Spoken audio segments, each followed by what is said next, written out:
ہیں ضمیر حسین سے۔ جی ضمیر، اپڈیٹ کیجیے گا۔ جی بالکل، اس وقت ہم پیمز ہاسپٹل میں موجود ہیں اور اسلام آباد کی فضا سوگوار ہے۔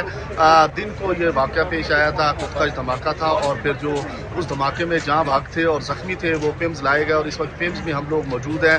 رات کا وقت ہے اور یہاں پہ خون دینے والے لوگوں کی جو ہے وہ تعداد بہت زیادہ بڑھتی جا رہی ہے، کیونکہ یہاں خون دینے کے لیے باقاعدہ طور پر کہا گیا تھا کہ جو زخمی ہیں ان کو یہاں خون دینے کے لیے لوگ پہنچے۔ تو یہاں پہ جو لواحقین ہیں وہ اپنے پیاروں کو ڈھونڈتے ہوئے یہاں پہنچے ہوئے، اور اس کے علاوہ ایمرجنسی میں جو ہے یہاں پہ ہم لوگ موجود ہیں اور اسلام آباد پورے میں ایمرجنسی جو ہے وہ نافذ کی گئی ہے اور تقریباً 169 کے قریب جو ہے وہ زخمی جو ہے وہ یہاں پہ ایڈمٹ ہے، اور اس کے علاوہ 31 جو ہے وہ جہاں بھاگ ہوئے ہیں، شہید ہوئے ہیں، جن کا یہاں پہ باقاعدہ طور پر انتظامیہ کی طرف سے جو ہے وہ تصدیق کی جا رہی ہے۔ تو انتظامیہ یہاں پہ موجود ہے باقاعدہ طور پر۔ یہاں پہ جو طلال چودھری ہیں وفاقی وزیر مملکت داخلہ، وہ بھی یہاں پہنچے تھے۔ اس کے علاوہ اسلام آباد کی اعلیٰ انتظامیہ جو ہے وہ یہاں پہ آ رہی ہے، جا رہی ہے، باقاعدہ طور پر طبی امداد جو ہے وہ یہاں پہ جو زخمی ہیں ان کو دی جا رہی ہے، اور اس وقت ہم یہاں پہ پیمز ہاسپٹل میں موجود ہیں۔ تو لوگ اپنے پیاروں کو ڈھونڈتے ہوئے یہاں پہنچ رہے ہیں اور یہاں پہ ہر شخص جو ہے اس کا چہرہ پریشان دکھائی دے رہا ہے۔ فضا جو ہے اسلام آباد کی کافی سوگوار ہے۔ پیمز کے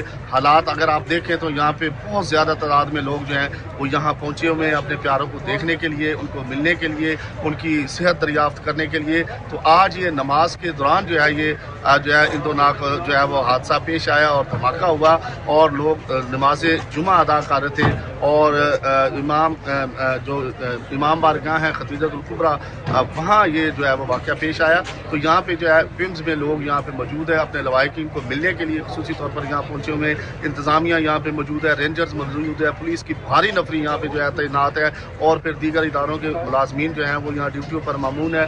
ہر طرح کی جو ہے وہ سہولت یہاں فراہم کی جا رہی ہے۔ صدر، وزیر اعظم سمیت تمام جو منسٹریز کے سربراہان ہیں انہوں نے، اور باقاعدہ طور پر تمام انتظامی ہاسپٹلز ہیں وہاں ایمرجنسی نافذ ہے، اور اس کے ساتھ ساتھ راولپنڈی میں بھی ایمرجنسی نافذ ہے۔